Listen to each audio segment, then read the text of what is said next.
Hello there, and welcome back to the Closet Historian, my sewing room, and another Patreon exclusive pattern drafting and sewing video. After the very split vote for the bonus project at the end of last year, end of 2020, I knew that I wanted to make some of the other projects that you all had shown so much interest in. So today we're going to be making a dressing gown, a housecoat, a little extra cozy garment to wear around the house, I suppose. I started browsing vintage housecoats and housecoat patterns on Pinterest, and this one really appealed to me the most. I loved the hood and the kind of, Robin Hood sort of, leanings of this 1930s. I think this is a late 30s, early 40s dressing gowns. Here is my sketch, just taking inspiration from those vintage dressing gowns I saw on Pinterest and then just kind of incorporating elements that I wanted as well, like a shorter length. I kind of want something a little bit more T-length just because I want the coziness and warmth of having a longer skirt, but also not to be tripping over the length all the time because I'm quite clumsy, and practically if I'm going to be actually using this and wearing it myself, which I hope to do because this basement does get quite cold down here in the office, I just can't have all that length because I'll just trip over it. It's sad truths, you know. But let's go ahead and jump on over to the blue patterning table of doom as always and get started on this pattern. And we begin, as often, with a tracing of my front bodice block pattern. So go ahead and draw in the darts. Here I'm going to separate this into a princess seam, which I have done before several times on the channel, but I haven't done with my new overhead camera rig, so we're going to do that today just so we can see what that looks like from above. Here's my apex here. I'm going to draw a line through that apex up into my shoulder, or from my shoulder down to the apex, and then all the way down through this dart leg as well, so we can separate this front into two pieces. We're going to eliminate the darts here. So I'm drawing out from the apex to the end of my dart, and then I'm coming 3/4 of an inch away from my apex and creating a mark here. We're going to be shifting that side closed along that line later. Here I'm marking 2 inches down from the apex along my red line, up and down actually, just because we need those notches to be able to sew this pattern back together later once it is in two pieces. But for now I can go ahead and cut this whole thing out. Again, I've shown how to do the princess seam modification like this. This is a shoulder princess, I suppose, as opposed to a armhole princess. You can also separate the front into two pieces at the arm. Again, you can separate the front into many different pieces actually, really. But this is just a more traditional princess seam situation that we'll be doing today. I noticed a lot of the housecoat patterns have a princess seam, so I wanted to do another one here. I really would like to perfect my princess seam pattern. Even this one is still not absolutely perfect. I find them harder to fit perfectly as opposed to just a regular darted bodice pattern. But I can go ahead and now cut these two pieces apart, like so. And for here, I'm going to cut down and then cut up to that point that we had marked 3/4 of an inch away here. This is so we can hinge everything closed and open up like a tiny little dart right there at the apex. You can see kind of opens up a tiny little wedge right at the apex. So now that dart is closed. It kind of moves it up into the shoulder, but of course the darts are just eliminated and turned into a style line. I can also cut off this other dart here and just round that up to the bust point as well. So according to my pattern instructions for my pattern book that I use, you add 1/16 of an inch up above the bust point here and kind of ease that into the shoulder and just ease that into the curve over the bust area, and then you're supposed to remove about 1/8 of an inch down underneath the bust just so this fits closer to the body, contours a little bit more towards the body than usual. Because you have this line here, you can, I suppose you could make curved darts on a curved bodice and it would be similar enough. I'll just cut this out, that little extra taken away from below the bust and a little bit added above the bust, like so. So now you can see kind of how this would go back together. There's still kind of a shoulder dart and a waist dart. It's just all encompassed into a seam. Alright, so I have this. So you can walk this seam here and it should close back up again. But of course, because we have these style lines, we will eventually, again, have to add seam allowance. Just want to make a point because you really would not want to forget that one. Here I'm drawing a box out from my notches, my marks, on both the center front and the side front because I'm going to lower the entire bust 3/4 of an inch. I've talked about this in my other princess seam videos on my channel. For whatever reason, my pattern works fine when I use it with darts, but whenever I make it into a princess seam, the bust always comes out too high. So I try to remember to always lower it like this. So you just, from those 2-inch guideline markings, the notches that match up, the front and the side again, I draw a box around them like so, and then I cut the box out and lower it 3/4 of an inch. So you're about to watch me do so. So I'm going to go ahead, slice in here, just cut that whole bust out. Now I'm going to draw a line along the bottom of this 3/4 of an inch down and line that pattern piece back up 3/4 of an inch down. Just lower that whole bust point. So just a fit issue I've noticed when using my pattern, when drafting patterns for myself. You may not have this issue, you may not have to do this lowering at all. I would try a muslin of it just as it comes out to see if you need such an adjustment like this, but if you do, this is how you do it. Alright, so that side is now lowered, and I can do the same to the center front here as well. I had to do this for my Luke Skywalker dress, which was also a princess seam, and that dress came out fitting quite well. Look at my hair being long enough to put in a braid, by the way. Wild! I need a haircut so badly, like a real haircut, because this last time I trimmed my bangs, I did quite a number on them. I didn't cut them too short, I just didn't do a very even job. Alright, so just taking a Sharpie and going over those notches. They're very important. You're going to need them when you are sewing this nonsense later. Alright, so now my bust is lowered here on my princess seam. Again, if we walk this seam, it should still match up as long as nothing's gone too out of whack. But of course I need to add seam allowance. But in order to add seam allowance this time, I'm actually going to go ahead and retrace a fresh copy of these and then add the seam allowance onto that, just because with these pattern pieces with all their markings on them from having done the princess adjustment and having done the bust lowering adjustment, I'd rather just trace a fresh copy with less going on. So I'm going to trace new copies onto some spare paper here. Again, making sure to have those notches in there. You don't want to forget those. I know you can't really see this with my pencil, by the way. I'll go over it with marker in a second. I'm just tracing with pencil so I can have a little bit more precision. So now I can go ahead and add on seam allowance, just of course 1/2 inch along the style line. So where we separated the piece into two, we're going to need seam allowance in order to add it back on. So I'm just using my clear ruler to add on a 1/2 inch of seam allowance all along that seam. Anytime you cut the pattern apart like this into separate pieces, you're going to have seam allowance if you plan on it going back together, of course. So I'll go ahead and cut this out. Do I ever go over this with marker? I thought I did. I definitely meant to, though I may have forgotten. I promise it is the same. I just traced it and added seam allowance. Like a fool. So you can see this is the same, just traced with an additional 1/2 inch along that seam that goes down the center here. And again, those notches are very important, so keep track of those. This center front will be cut on the fold, or would normally be cut on the fold. Shoulder Princess 2021 here, center front and side front. Okay, so now that I have my new princess seamed pattern that I can just pin to the board beside me and use anytime I need a princess seam, because I, for some reason, didn't have like my block transformed like this available to me, which meant I would have to do that whole process every time I wanted to use a princess seam, which is no good. I can now use this pattern to draft the pattern for our housecoat today. So of course I need a full front for this garment because this garment wraps closed in the front. It's a wrap dress. It doesn't have a center back closure, center back zipper like most things I make have.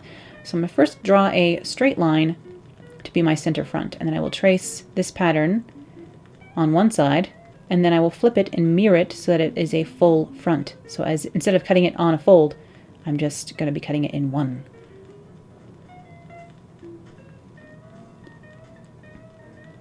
Alright, again, making sure I have those lines transferred over. Gotta have those indicators. Anyway, here I am flipping the pattern finally and tracing the other side here. Again, this time I definitely will go over with marker. I remember. I promise. Alright, so I have my full front with that center front marking. This is just mirrored along the center front here. And now I just need to trace this, just trace one of them. The only reason I need to make a new pattern for the side front here is because I want to lower the armhole on this garment a little bit. I just wanted to make it bigger and a little bit lower so that this garment would be more comfortable to wear around over a t-shirt like I'm planning on wearing it most of the time. Honestly, I could have gone a little harder with this. For like the truly most comfortable, I recommend doing an all-in-one sleeve as opposed to doing a set-in sleeve like this, but I know I don't do enough set-in sleeves and I do too many all-in-one sleeves, so we're going to be doing a set-in sleeve for this today. But honestly, even with lowering this a bit, it's still not the most comfortable to have a set-in sleeve on here. I should have lowered it or like opened it up even a little bit more, but you know, trial and error in life. Alright, so here we have to make some adjustments for this. So basically for the front collar or like flap over on this, I'm just coming straight out from the neckline up here, nearly 90 degrees with that other line here, maybe a little bit more. So I just drew that in purple up here, and we're going to cut off that other shoulder because we don't need it. But this is why we needed a full front, because to have a wrap like this, we needed a full front. So one side can be different than the other. Asymmetric piece, I suppose. But it will look like a collar in the end, you'll see, because it will be able to be folded back and fully lined. So I'm just going to come about 3/4 of an inch down, mark that, and then just curve that off, ease it into this armhole, like so. So I'm just going to lower that just a little bit. Now, I don't do any extra modifications to my sleeve to account for lowering the armhole like this. And the reason I don't is because while I'm doing a set-in sleeve, I'm doing a style of puff sleeve. So there'll be a lot of extra ease in the sleeve due to the puff. So I'm not worried about it not fitting into this armhole because I didn't lower it dramatically. 3/4 of an inch isn't that much. It might, even without a puff sleeve, be a little enough that the amount of ease in a normal sleeve would still work. But because I know I'm doing a puffed sleeve, I'm not worried about having lowered the armhole a little bit. Of course, I will have to make that same modification to the back of my pattern as well as I've done here on the front. But I can go ahead and cut these out now. My fronts, my dressing gown front pattern here. So you can see I'm just cutting that shoulder off. So we have this asymmetric princess cut wrap top situation going on. You could, of course, do all these modifications for an actual dress as well. I'm just making it, I mean, this dress that I make today, it's like a robe, obviously, but it looks kind of like a coat in the end, and you could certainly do all this and make a coat. It just depends on what fabric you use. I used a very lightweight flannel to line this garment today, like a very pajama-ish fabric, but if you used nicer materials, then you could make a coat using this pattern, or you could make a dress using the same pattern. Just depends on what materials you choose, really. Alright, so here I have a tracing of my back block pattern here, and I will separate this into a princess seamed version as well. Again, I'm lowering that armhole and easing that up. I'm also tracing this back pattern along the center back line, and you can see my block pattern there. It has seam allowance along the center back, but I don't need that center back seam allowance today because, again, I will have no center back closure, so this will be cut along the fold of the center back this time. So I'm keeping that in mind here as well. So when I traced it without seam allowance along the center back because I don't need seam allowance along the center back. So just drew a line up from the dart into the armhole. You can draw whatever kind of curve you want. Actually, I'm going to raise this back neckline just a little bit because eventually I'll be sewing a hood to that, and I just wanted it to be a little bit higher. The back neckline on my block is a little bit low for whatever reason. I need to fix that next time I trace these. Again, we can cut the dart away, and the style line will then encompass that dart now, or like stand in place of the dart. So now I have a center back and a side back as well. That dart can go away. But again, I will need to add seam allowance to these pieces, so now I've cut them apart, and in order to sew them back together, we will need seam allowance. So again, handy dandy clear ruler here. One of the best pattern drafting investments you can make is a ruler like this. I use mine constantly. Label this real fast here and cut out that new edge. We do have a lot of pattern drafting work to do today in general, between doing the princess seams and then drafting the pattern with it, and then we're doing a different style of sleeve that I've never done today, and we're doing a hood which I've never done, and I'm doing something different for the skirt, so it's a lot of pattern drafting today, and it will be a little bit lighter on the sewing, just because for some reason my sewing is not on the level this year so far. I don't know. I'm having, it seems, the kind of sewing where it's like, for some reason your bobbin thread is always running out, and your thread itself is always randomly breaking, weirdly enough, or something's getting caught on something. I keep having like a weird sewing time so far. So I won't be including any of the weirdness in this video. Luckily none of it got caught on camera, you know, as it were. But I'm just not in the groove yet with my sewing yet here in 2021. I took a little bit of break over the holidays, and I don't know, something's up. The first project I made this year, I made a dress, and it came out like an inch too big. I don't know what I did. I mean, I used the same pattern as always, and I used a stretch cotton sateen, which is the same fabric that I always use, as we know. I'm quite used to using, and yet for some reason it came out way oversized, and so I had to take the zipper out and like take out that ease in the center back and like practically remake half that dress. I mean, it still is a cute dress in the end. I'll show you sometime, but goodness. Anyway, here I'm deciding on what kind of sleeve I want to do, and instead of just doing a normal puff sleeve, I decided to do a leg of mutton sleeve. So here I am with my basic block sleeve. I've traced a copy of that. It does have an elbow dart in it. I've shown how I make this pattern on the channel here before, I believe. but this is my standard sleeve, and you come down 4 inches in the center, and then 3 inches, and then 3 inches again on each side. And then you draw angled lines up to that 4-inch mark here on the center, like so, 4 inches down, and then on either side 3 inches down. And we're going to cut out this sleeve and then cut through these lines and open up some extra fullness in the top of this sleeve. Now this sleeve is very it's an 1890s inspired sleeve in reality, but it was used a lot in let's say, bad 1980s prom dresses and wedding dresses. So it does tend to veer a little bit 80s looking, even if it is more of, originally an 1890s style. So depending on the fabric and other things used, a leg of mutton sleeve can come out looking very 80s if you're not careful. Seeing as the 1890s are very popular these days, the leg of mutton sleeve, could it have a resurgence? Who knows? Will we all have giant sleeves soon? Here's hoping. Grab my extra paper again to fill in all this nonsense I'm about to cut apart. So I'm cutting down to that point, and then from there, down to the side seam. You can see here how we're about to split all this. Slash and spread, as they used to call it back in my pattern drafting classes, back in fashion school. We're slashing now so that we can spread the pattern apart. So, my pattern drafting book recommends having this come apart, I think it was 2 inches on each side, so 4 inches total, here in the center. So I'm just drawing some indicators on this spare piece of paper so that I can put this in here and get an idea of what the heck I'm doing. So I'm going to tape that center line along here as a basis for me to understand what the heck is going on. And I'm moving along here. So I'm taping those little points at that 2-inch mark so that these points up here, I should have labeled these points. I'm sure it was point D or something. On my scrap paper is 2 inches apart, so it's adding a total of 4 inches of fullness around the top here. And then these other pieces just get taped down, and you've added a weird star shape of darted fullness up here basically.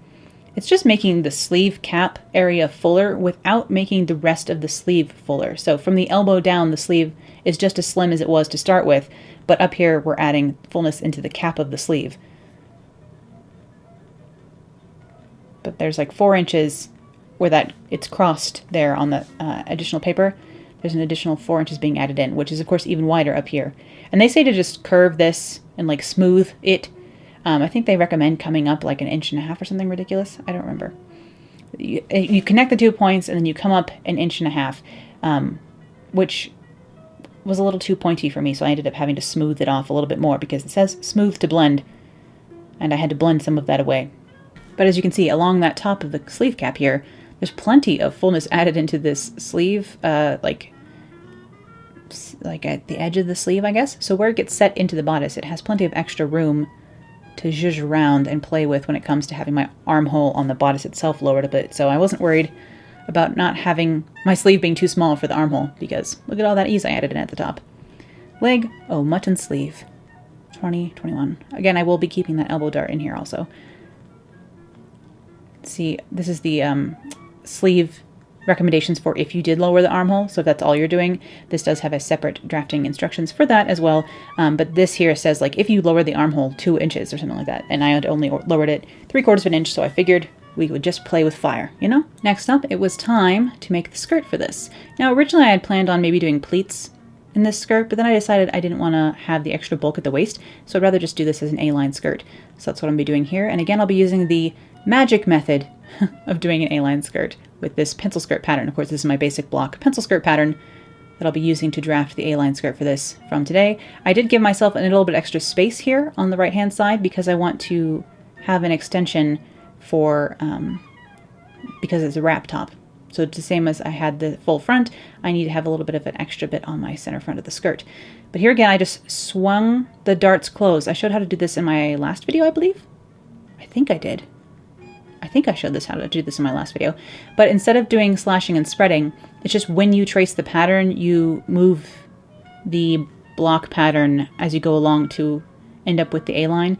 Here again, I'm just tracing this other side, so it needs to have another 4 inches along the front here so that it will match up with my wrap. Again, I hope this makes any sense. this is, the line that you see here down the center front of the skirt is the center front of the skirt, but I want an additional 4 inches of skirt beyond the center to match up with the bodice, so I needed this extra room.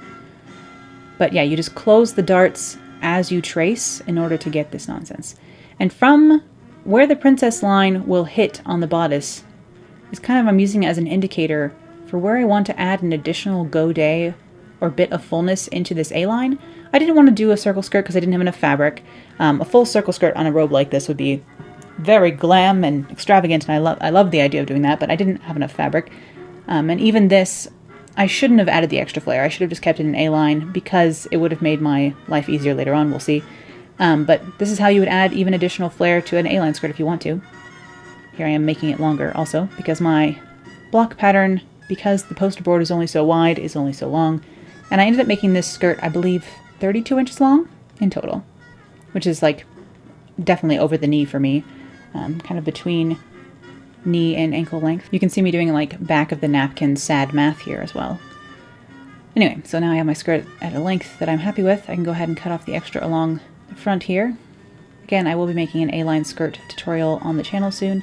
I still haven't quite decided what fabric I want to make that out of. I have a couple of options, but I just don't know what I want to use. Go ahead and cut up the line I drew from, again, I put the mark at the waist here where that princess seam on the bodice would hit. And I'm just going to open up an additional like fold of fullness here. So I'm just opening up a giant dart. Again, if you swing this like all the way open, you know, you're starting to get into circle skirt territory where you just would want to have a circle skirt instead. So I would, like, once you start adding, you know, I don't know, 12 inches or more here, it's like better to make a half circle skirt. But I'm just adding in another wedge of fullness here. It's about 8 inches down at the hem that will like hang, you know, like so when this is sewn on. But just an A-line plus, that's what this skirt is. I'm going to call it an A-line plus. Just got an extra triangle of fullness in the skirt there for a little bit more swing, but not a full circle skirt or anything. I needed to cut more paper here. I am starting to get a little bit low on paper. Although I ordered this roll maybe 2 years ago or something, at least. So I don't have to order it very often. The shipping on such a heavy thing is quite expensive, but a roll lasts me several years, and I do a lot of pattern drafting, so a normal person probably would take them 5 years plus to get through a roll of that paper. Here I am tracing a copy of my back. Again, I trace out to the first dart, put the awl, close the dart, put the awl down at the dart point, as you can see, close the other dart. And that's how I trace the waist. It's just a dartless waist now. And then that flare gets added out into the end. So again, if I line up my skirt between the two darts and I line it up back along the center back, you start to get the hem in there as well. Hopefully you can see what I'm doing there. I'm going to show both the slash and spread and this kind of magic method when I do my A-line skirt for the channel soon here, once I decide on which fabric. But again, I'll do the same modification. I'm going to see where that princess seam will be.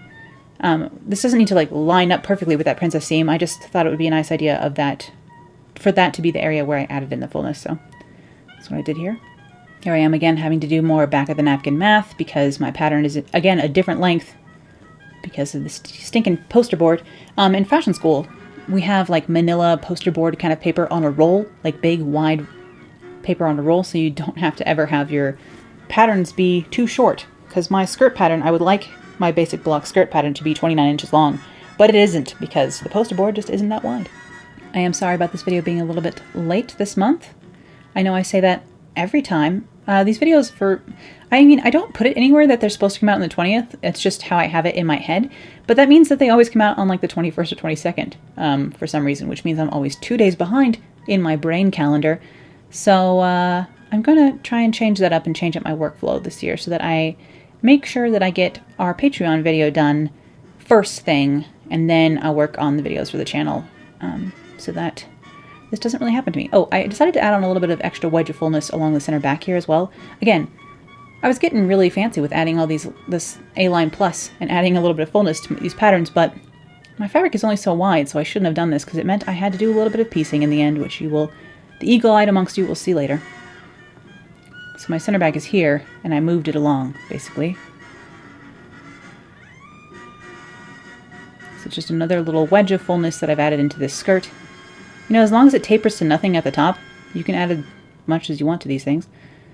But again, at some point, it's just like it becomes a half circle skirt or a circle skirt, and just draft those instead because it will work out better for you, I suppose.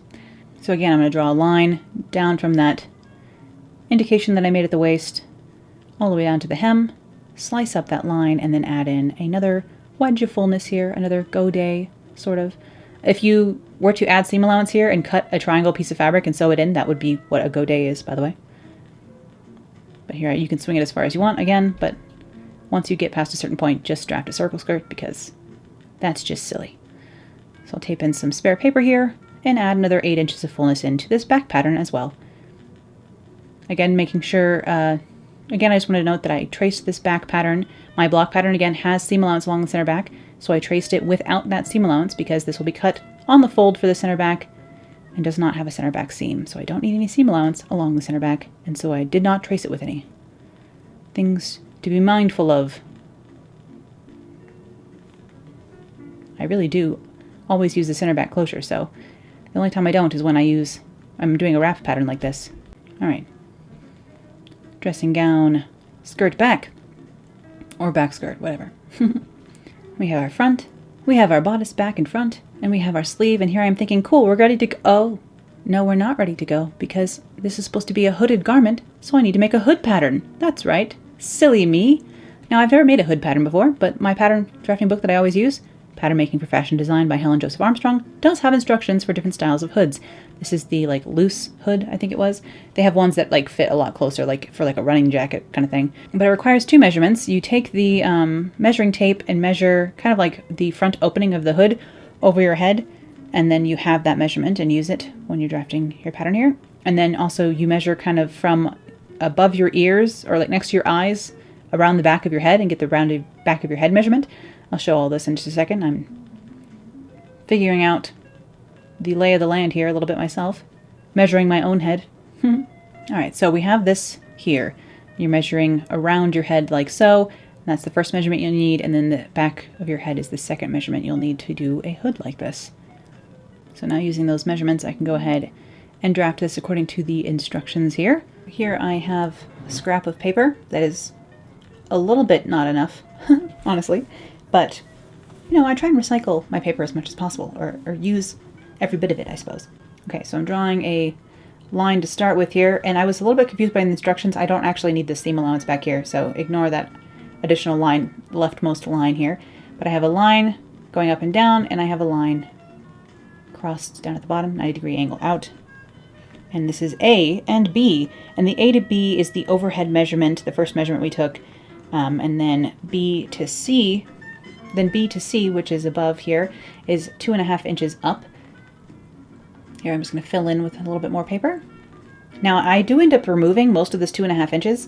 I was trying to draft the like exaggerated big hood, so that's what I start with here, but you'll see how I end up removing that and refining this shape later on. This hood still needs a little bit more work, but that is for a future date. For the first hood I've ever drafted, I think it came out okay. Now you're going to grab your back pattern, and you have to line it up with the bottom A here, but it took me a minute to figure out what the heck they were trying to say. So it says, place center back of like your back pattern here on AC line with corner of the neck touching A. And I was like, huh? But they meant like this. Oh, yes, that makes more sense. Okay, so I have the center back lined up along that guideline for the back of the hood, and I'm going to trace the neckline down here. I have the center back of the neckline matched up with the center back of the hood, and I trace down the neckline. Aha! And label that E down here. And now it says to move this pattern, it says shift the pattern 3/4 of an inch, keeping the center back parallel to the AC line. So you move it over 3/4 of an inch and redraw that little neckline thing, and label that point F. Yes, this hood has a dart in it, which we are kind of designing here, interestingly enough. Now you draw a guideline from F up to this point over here, which they did not give a name. Just, you know, to be confusing, I suppose. Here I am lining up my front so I can get my front shoulder. I just want to make sure that I incorporate the seam allowance there and can see it. So I need my front neckline as well here. Place the front shoulder on the shoulder guideline with the corner of the neck touching point F. So here I have the corner of the neck, or I'm about to. I have the corner of my, yeah, there you go. There you go. corner of the neck touching point F here. And I'm going to need more paper, is what I'm realizing. Great news. So basically this straight line between F and the point on the right is kind of indicating where the shoulder kind of is. And so you need to shift. It says with, do not mark center front neck. It says with a push pin at point F of the front pattern, swing pattern 2 inches away from the dot mark. Again, this is very confusing instructions. So you swing this up 2 inches from the darted line. Okay, so you swing this up 2 inches away from the original line. So you mark G, and then the next mark is going to be H. So you can see G is the original where the neckline was chillin', and 2 inches away from that, after shifting it, is where this needs to be. Goodness. There must be easier ways to draft a hood pattern, but here we are. I was trying to do it, you know, according to the instructions. And then from between E and F here, we're going to draw in a dart, funny enough. So it recommends, so finding the middle between E and F, you mark 3 inches up to point I, and then down from I to either side to create a little dart here. And you will see me sew these darts in later, or talk about them later, I suppose. And again, I did have to curve from H up to that right-hand side line that we don't have named for some reason. Goodness. This is all very, very confusing, and I apologize. I will go ahead and actually take a picture of the how to draft a hood pages that I'm referencing here, and I will put them on my Pinterest, and I will link to those in the description of this video so that you can try and parse through these instructions yourself as well, because I found them to be very confusing, but I did end up with a hood that goes over my head. So I guess everything worked out in the end, but goodness.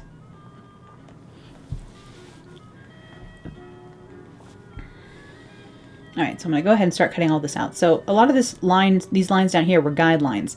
So I'm cutting along the proper ones. And I didn't need the seam allowance back here because the seam allowance was a lie. This curved edge here. This hood did turn out like too wide.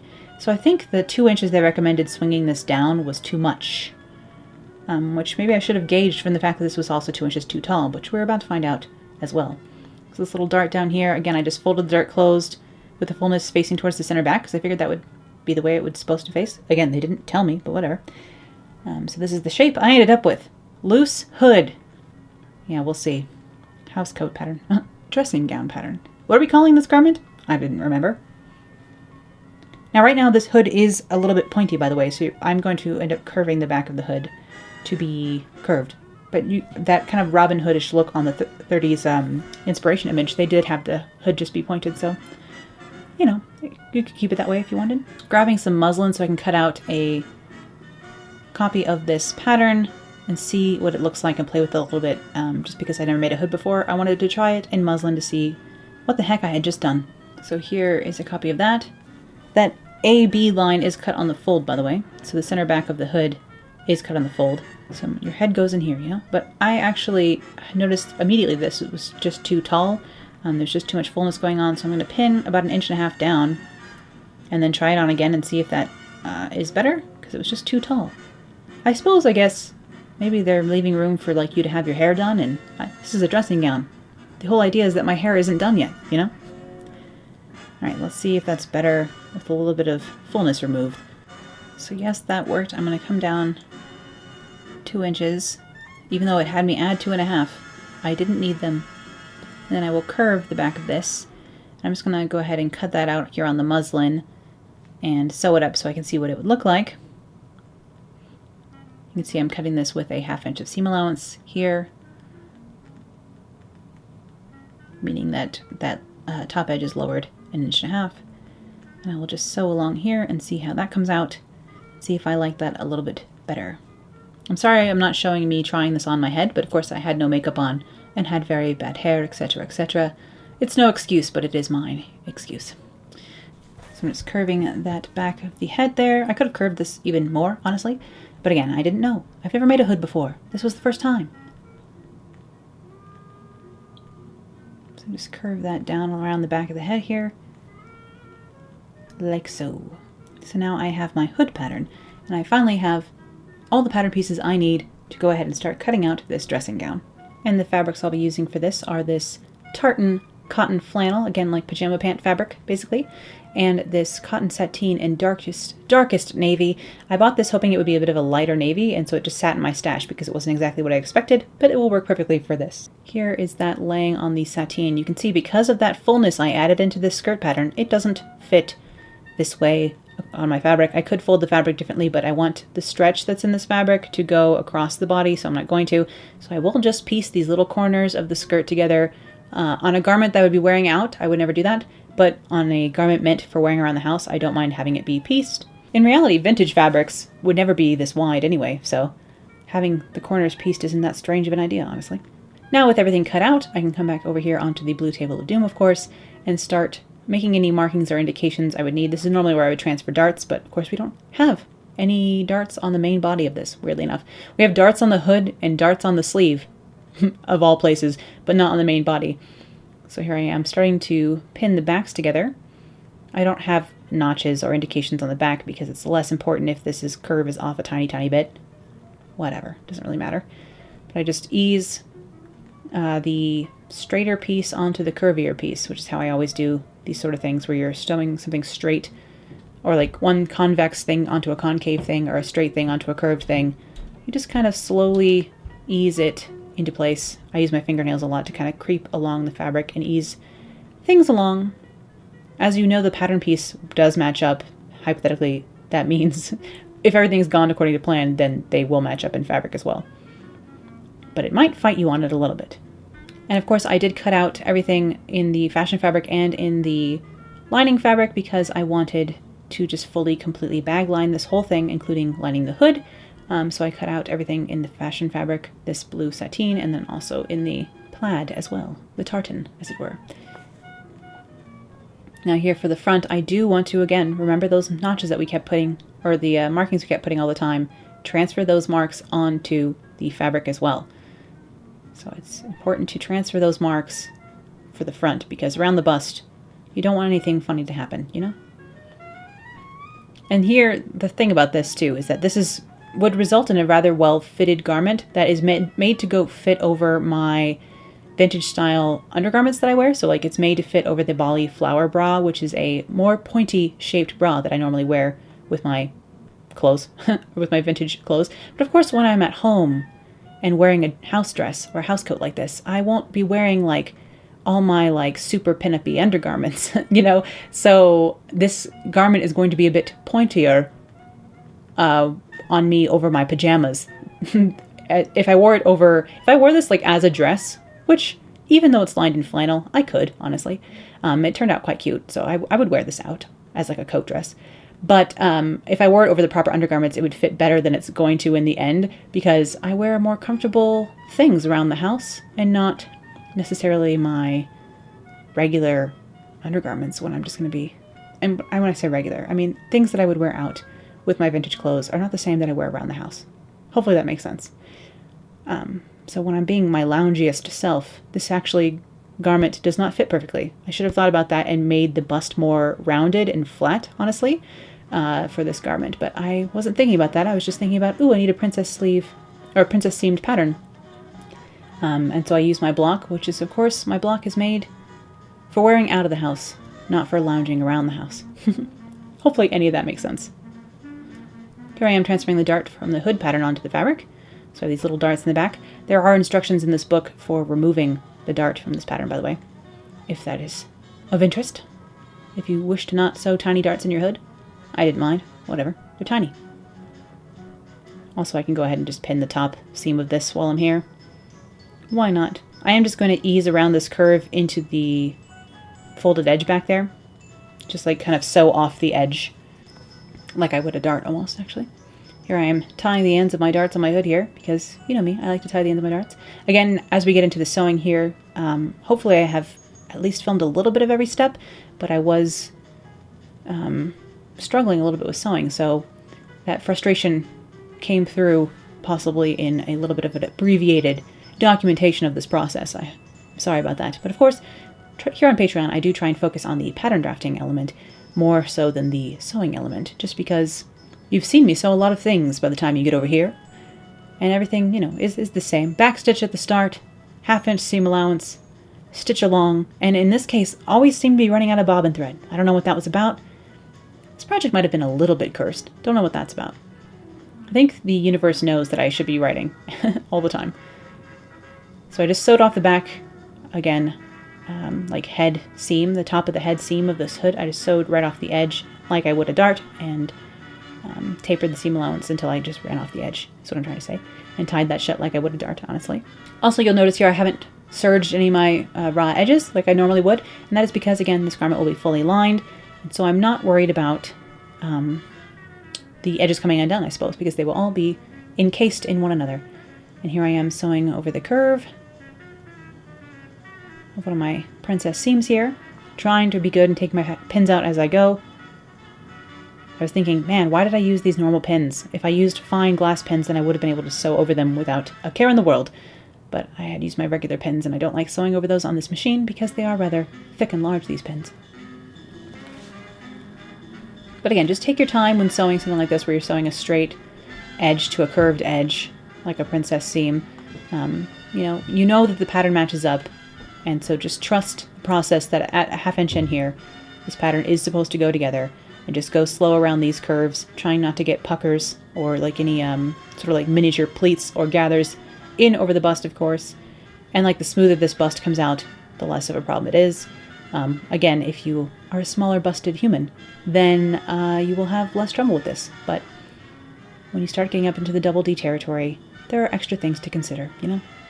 Just sewing the princess seams along the back as well here, and then of course I'll have to do all the same sort of stuff in the lining fabric, as well as this fashion fabric here. We all know by now how I like to work in batches, so of course I had pinned a bunch, like pinned all I could, set it next to the machine here. Now I'll sew all I can, set it all on the ironing board, press open my seams, pin the next round, bring it back over here. So instead of going one step at a time, I try and pin as much as I can at any one time, sew as much as I can at any one time, to minimize the trips between the ironing board, or like the pinning station and the sewing station. Here I am sewing the darts in the elbow darts for my sleeves as well. Just because this sleeve pattern does have a tiny little dart. Helps the sleeve kind of lean forward like your arms do. Of course, your arms are not straight, never hang straight at your side, you'll notice. Naturally, they hang at a little bit of an angle, and that's what this elbow dart kind of accounts for, I believe. While I was working on this, I was listening to the Cowboy Bebop soundtrack. I feel like I've mentioned Cowboy Bebop in a couple, like in the podcast and now in this video, recently, but I really do like that show, and the soundtrack is really good. And I actually saw online someone was playing a recording of the soundtrack on vinyl, and I thought, where is that? Because I have a record player down here, and I don't play my vinyl enough, honestly. I have a small collection of vinyl, but I had never seen Cowboy Bebop soundtrack on vinyl, which, for those of you who are unaware of this random show that I'm talking about, the soundtrack is rather jazz-based and rather like nostalgic, and so it's quite jazzy and nice, and I was like, I want that on vinyl. So I immediately went and hunted it out on the internet and found someone that was still selling the Cowboy Bebop soundtrack on vinyl, and I have ordered that, and I'm very excited for it to get here. But that's what I was listening to while I was sewing this, funny enough. Of course, I cannot usually include whatever I'm actually listening to while I'm sewing in the video, because I will get copyright strikes for having copyrighted music. So we have random copyright-free music as opposed to what I'm actually listening to while I'm working. Here in these Patreon videos, I don't monetize them, or I don't put ads on my Patreon videos, obviously, because you've already paid to see them. Goodness, we don't need any advertising on that. But that means technically I could put whatever I'm listening to. And here I am running out of bobbin thread, see? Telling you, this project, it was like I was constantly running out of bobbin thread. What is that about? That's totally not even possible, but for some reason, it was this time. Alright, so now that first round of sewing is done, I'm going to come over here onto the ironing board and start clipping my curves, like here on the top of the hood. There was that curve back there, so just wanted to go ahead and clip that. And then press my little darts here in the back of the hood towards the center back. Again, I don't know if they're supposed to be forward or backwards, but I just press them towards the center back, because usually you press darts toward the center front or center back, depending on what you're working on, of course. So I figured that must be the protocol. No idea, but I'll just press open the top of the head seam here as well, and then this back curve as best I can using my tailor's ham. Another thing about this sateen that had me hesitating to use it once I bought the sateen. It's been in my stash for a couple of years, maybe 2 years. I originally wanted navy cotton sateen to make a navy circle skirt out of, which I still do not have one, and now I don't really want one as much, so no worries there, but it was just such a dark navy, and I was looking for more of a bright navy at the time, and it has a little bit too much stretch in this fabric, in my opinion. I prefer my cotton sateens with a tiny bit of stretch, but this has a little bit more lycra or spandex or something in it than I'm used to and would like. But of course, it will work fine for a house coat to wear around the house, as it were. So no problems there. I actually think this fabric looks like a brighter navy here on camera than it does in person. In person, it looks basically black. And here I will go ahead and pin the lining of the hood right sides together to the fashion fabric of the hood. So I can sew along the outside edge here. You could also do some edge stitching on this if you wanted to, but again, because this is just a house coat for lounging around the house, I did not bother with things like edge stitching. One day I really do kind of actually this year want to step up my game and always do my edge stitching, always, line things that are supposed to be lined, always just really take a little bit more time and really make sure I'm making heirloom worthy garments. Just because if I'm going to be adding anything into the world, I want it to be something that will last a long time and people will be able to enjoy even after I'm gone, even in some ways, It just seems to be the more sustainable choice to try and make things that are durable and are very nicely finished. So that is something I want to work on. But again, this is a house coat for me to wear around the house that no one will see except for you and I this one time. So, I wasn't being as good as I should be. But here I am. I've clipped the curves on the center back here, the princess seams, on the back piece, and I'm just pressing those open here as well with this very steam-tastic iron. If this is on a lower steam setting, I can't even imagine on the highest steam setting. I think I'd be giving myself quite the facial. But once I have my fronts pressed and my backs pressed, I can go ahead and pin the shoulder seams, which is what I have here, and the side seams for both my fashion fabric and for the lining as well. And in the top left-hand corner here, you can see a little pleated mask that I have sitting here that I haven't finished making. I need to get some more elastic for doing those.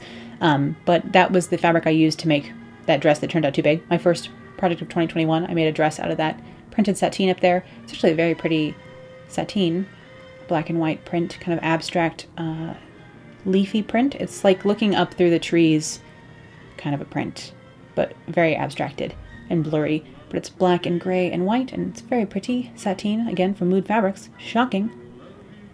But I wanted to make a mask to match any dress that I make this year, or anything to add to my wardrobe I make this year. I'm just going to go ahead and make a mask to match, because even once everyone's vaccinated, I assume we'll all be wearing masks for a little while longer yet. So with months and months of mask wearing ahead, years perhaps of mask wearing ahead, I wanted to go ahead and start making ones to match everything, seeing as I'm just going to be throwing little tiny scraps like that away normally.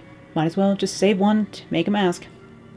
Back over on the machine here, I'm actually sewing the side seams of my sleeves, but everything I just pinned, the shoulder seams and the side seams of the bodices, and then the side seams of my sleeves here, and then also that hood and the hood lining, all that's sitting up here next to the machine. I can go ahead and sew all those different seams. The only thing I haven't started working on yet is the skirts, but we'll get to that later.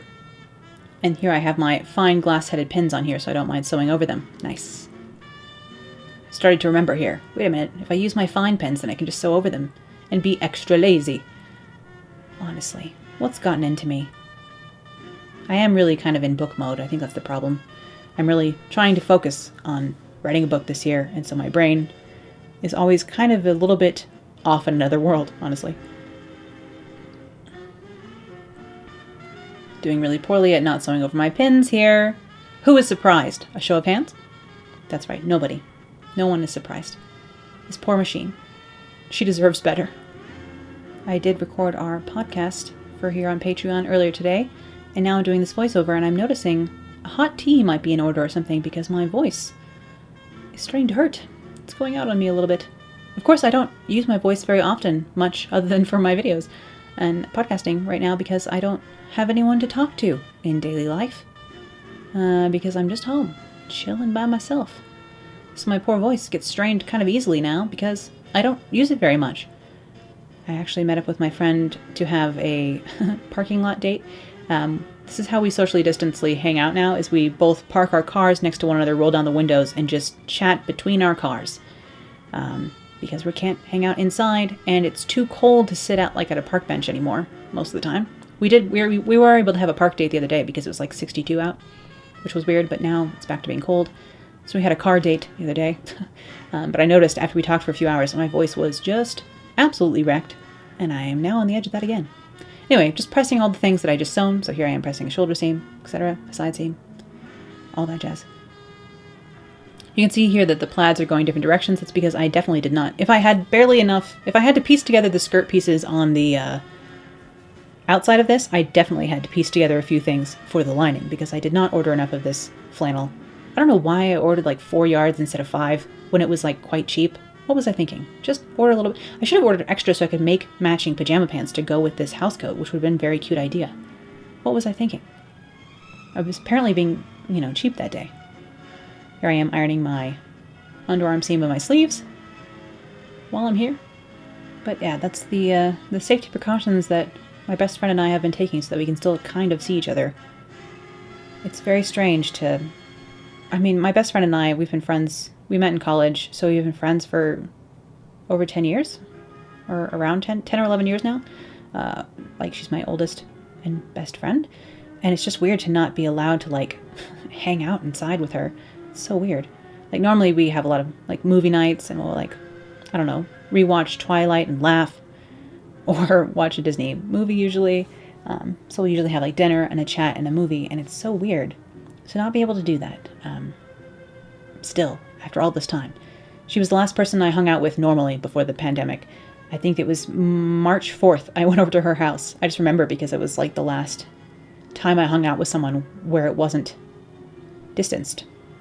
Here I'm just going to be putting a little bit of gathering into my sleeve cap. Again, you could mark this and do it properly, but when I gather sleeve caps, I only ever just fold them like this. I fold it so that the back seam, the underarm seam, is kind of lined up with the center of the sleeve at the top there. So this is just folded, centered. And then I just come out 1 inch from either side and gather the sleeve caps. I'm not very picky about my sleeve cap gathering. Ooh. Again, not the couture way to do it, but it is the me way to do it, I suppose. So now I have 2 lines of gathering stitching along the tops of all my sleeves so that I can go ahead and set them into my bodice.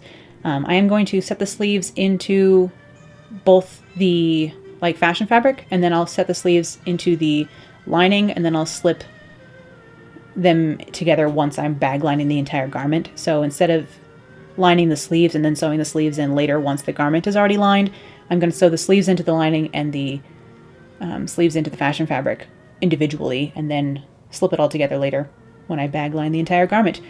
Which, with that extra fullness I added into the skirt and the weight of this sateen fabric, which is rather heavy, especially with that balance of the stretch in there, it became a very unwieldy garment very quickly, which was adding to my frustration while I was sewing this, because it was just blah, this big, heavy, felt like I was sewing a pair of heavy drapes or something.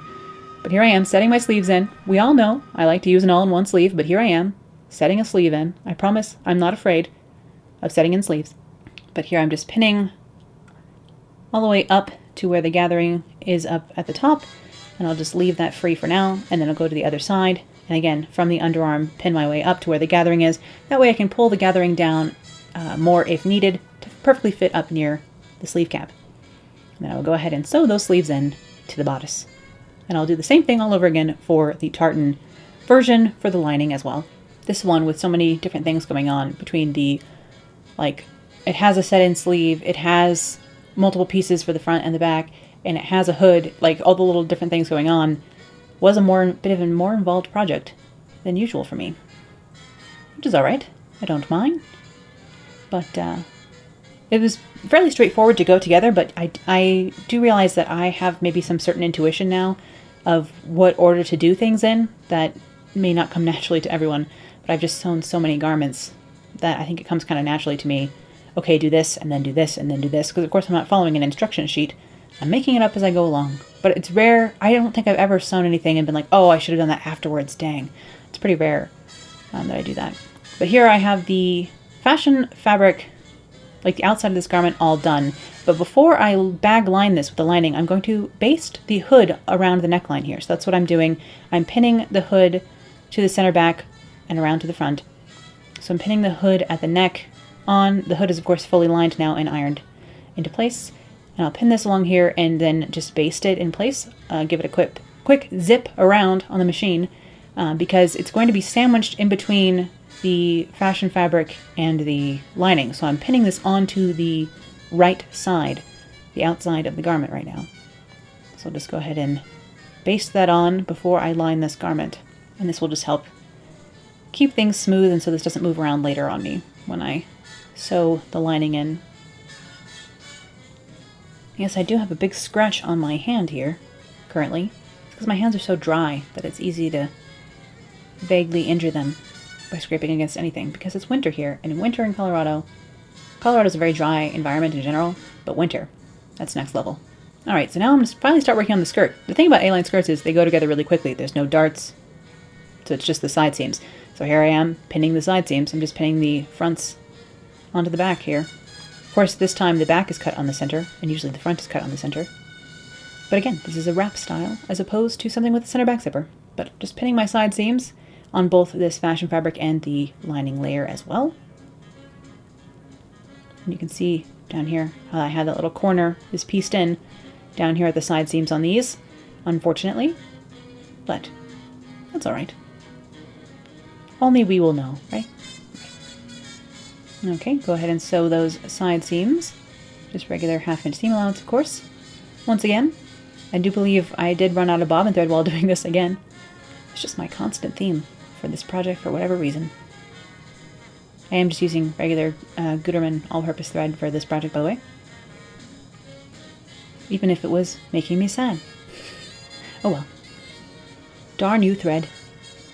Feel free to let me know any other particular styles or things you'd like to see this year. See me do pattern drafting tutorials for.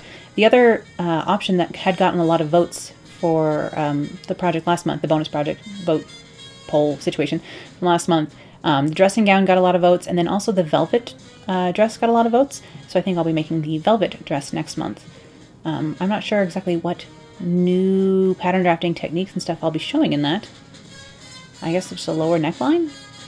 Or I guess fully lining? There's not going to be much new in that. Maybe I'll try and figure out a different sleeve or something, because I feel bad doing the same sort of simple pattern drafting that I've done before. I try and do something new here on Patreon each time so that you know, we're building a catalog of different ways of doing things, or different pattern drafting things. But I guess the new thing about that might be that I'm going to take apart a dress that I thrifted, and I'm going to use the fabric to make a new garment. But which people have asked me to like renovate or like thrift flip like that before. But really I plan on taking apart, it's got a large skirt on it. So when I take it apart, I assume I'll be able to use the skirt almost just like yardage. So I don't know, I'll just have to do some seam ripping first, which will be annoying. So I guess it's more of a like garment renovation or recycle in some ways. So that will be a new element. Let me know if that's enough. Do you always want to see something brand new? Probably. I mean, that is kind of what you're paying for, isn't it? But do let me know what styles you'd like to see this year. I mean, I try and accommodate requests if I can, but if something's like something I would never wear, I probably will only do a pattern drafting tutorial and not make the project, because that would be a waste of like fabric, I suppose, or feel like a waste of fabric if I'm never going to wear it. As we know, I've been decluttering lately, so try not to make anything that I wouldn't wear. But I can certainly still draft things of different styles that aren't personally something that I would wear.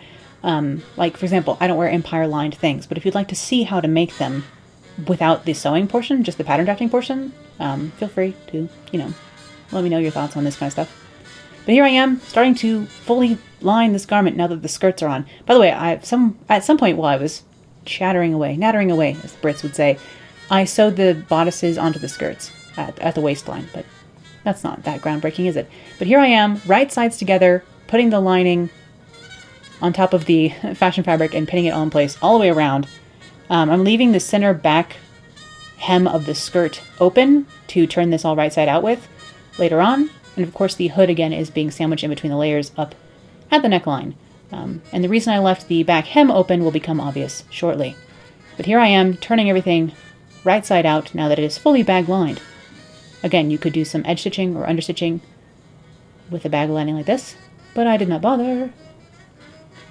Both sateen and this flannel are very like sticky fabrics in the sense that like they have like a level of like, I don't know, like static almost, or like fuzziness to them, that they will stick to themselves and to each other quite well. So I'm not really worried about the edges rolling away from one another on this fabric. Of course, the silkier something is, the more it's going to slip apart from itself or its lining. But these are both quite like grippy cotton fabrics. So the fuzziness of them holds them in place quite well, and I wasn't worried about them coming apart.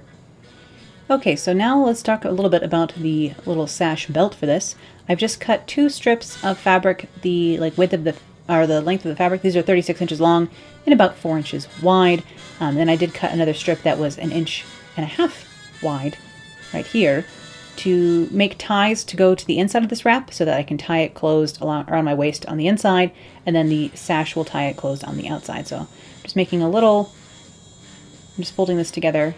This is again cut along the straight grain so that this strip isn't stretchy, because this fabric along the crosswise grain has stretch to it. So I'm trying to make the belts of it not stretchy.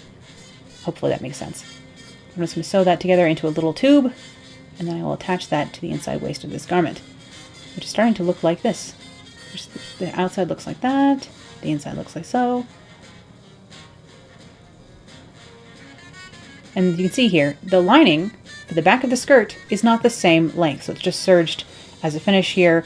That's another one of those things where I just didn't have enough fabric to cut the full back, and so I just decided that it didn't have to be fully lined in the back of the skirt. And that's now my opening to get inside and out of this garment, which, oh well. So just sewing my various belt strips together over here at the machine so I can turn them. I sewed those 2 36-inch strips together for my sash belt on this. I wish they were longer, but that's just what fabric I had left over after cutting out everything else, which wasn't much. I could have pieced together more of it, but I didn't. I want to have lots of seams bulking up the belt, so I just went with the 2-yard long belt. And then these ties on the inside, it's just 1 36-inch strip, and I will cut this down into 2, so probably the ties total are probably 16 inches after all the sewing, each one.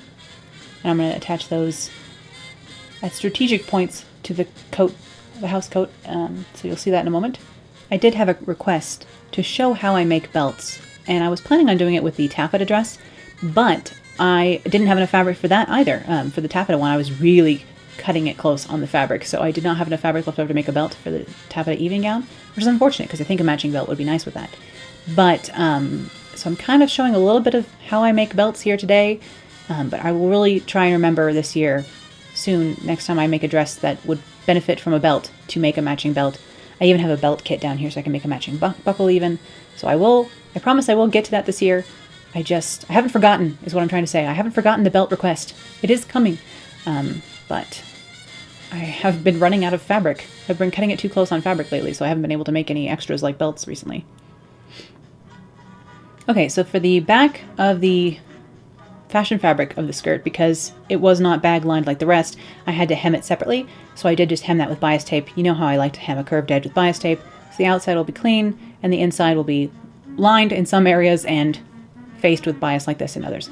I did also turn the sleeves inside 1/2 inch on both the fashion fabric and the lining like this, pin them together, and I will just slip stitch those shut. I didn't actually slip stitch this, I actually felled it, to be completely transparent about it. I didn't feel like slip stitching for some reason, so I actually felled that down a little bit. No one would ever see it anyway. It's a little bit more of a visible stitch. So I've turned this right side out using a knitting needle here. This little tube that is going to form the ties for the inside of this garment again. Just pressing that, like so. One side is finished from having sewn it that way, but I need to close up the other side, so just fold it in on itself, and then I will just whip stitch this end shut. Again, you could slip stitch it for a nicer finish, but again, this is a house coat, so I didn't care. Sad news. Other than the hem on the sleeves and the dress itself, these ties are the last step of this. So just finishing making the ties and sewing them on. I really just tack them into place with a few sturdy stitches. I anticipate that eventually, the first thing to go on this would be the ties coming off, but of course I could just sew them right back on. Just like how the first thing to go on many other things is the buttons to come off, because they get used and get friction. But again, it's not too hard to sew a button back on, and it won't be too hard to sew a tie back on either.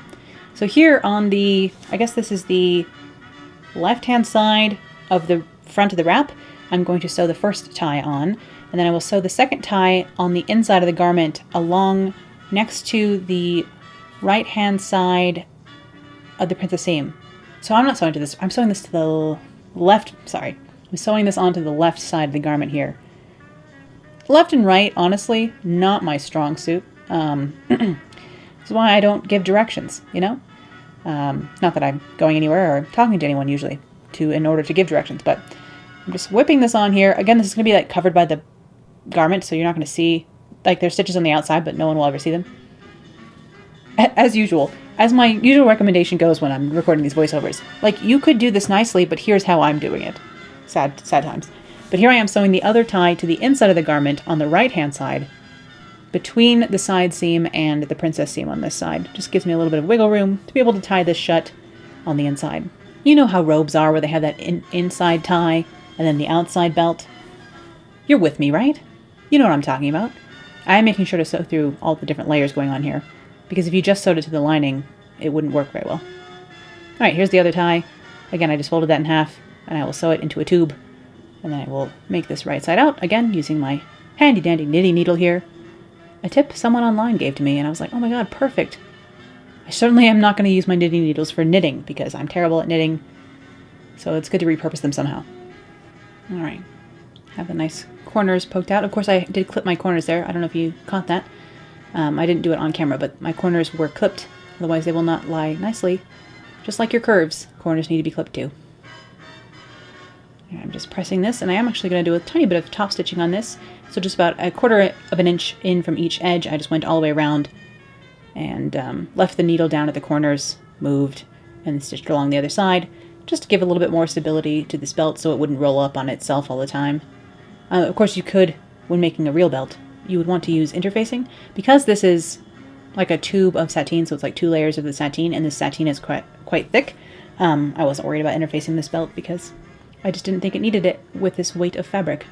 But you can always use a fusible interfacing or a sew-in interfacing for a belt. They also have something called belting, which is like a thick belt situation. Now, if I was going to add this to a buckle and make a regular belt, I would just sew this here onto the end of the belt, like so. And then to wear the belt, you just stick through this side through there and through here. So that's how I would make a belt for most like 30s and 40s dresses, by the way. So that's how I would make a belt, but I'm just going to leave the belt buckle off of this because I'm just going to tie this as a sash because we're making a housecoat today, not a real garment, you know? But that's kind of how I make a belt, for those who have been wondering about the belt situation. I am just going to tack this on to the right-hand side seam. That's what I'm going to do here. Real fast, and then this coat will be finished, or housecoat. Again, if I made this in wool with like a silk lining, then it would be a real coat. So perhaps I should make a real coat sometime.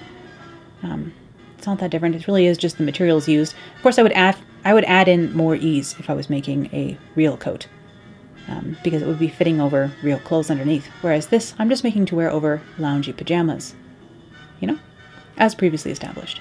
We're just tacking that on, and then it will be done. And here is my finished hooded housecoat. Rather cozy. I think, you know, it's perfect for sitting around and finally watching Outlander, because I have it on DVD, but I still haven't seen the whole series. I mean, the whole first series, I mean to say. The only thing, of course, about this is that I should have added pockets. Why didn't I think of that? I can still add patch pockets, I guess, but again, I am running really low on this fabric. Here I am tying the inside tie, and I can tie the outside tie, which is a little bit hard to reach by myself here. Here we go. Tie this other side. But I mean, this would make a pretty cute raincoat or something, right? Yeah, totally. Here's what the back looks like. Just tie this shut in the front. You can see where the fronts flip back, it is looks like a collar, which is nice. Let my hood down like so. It's all fully lined in there. Nice. Of course, the hood messes up my hair completely, but here I am in my pajamas and my mismatched socks, of course. But here is my finished housecoat. I hope you liked today's project. I was already kind of having a bad hair day and my bangs weren't behaving, but now with taking this hood off and on a million times, it's just a mess, so we're just gonna have to deal with it. I'm sorry. I hope you all enjoyed seeing how this dressing gown came together today. It was a bit of a process for me. The sewing didn't go as smoothly as usual. I think I don't really have my groove in sewing yet so far here in 2021, but I'll get into it eventually here. Thank you so much for your support as always, and I will see you next month for another project. Bye.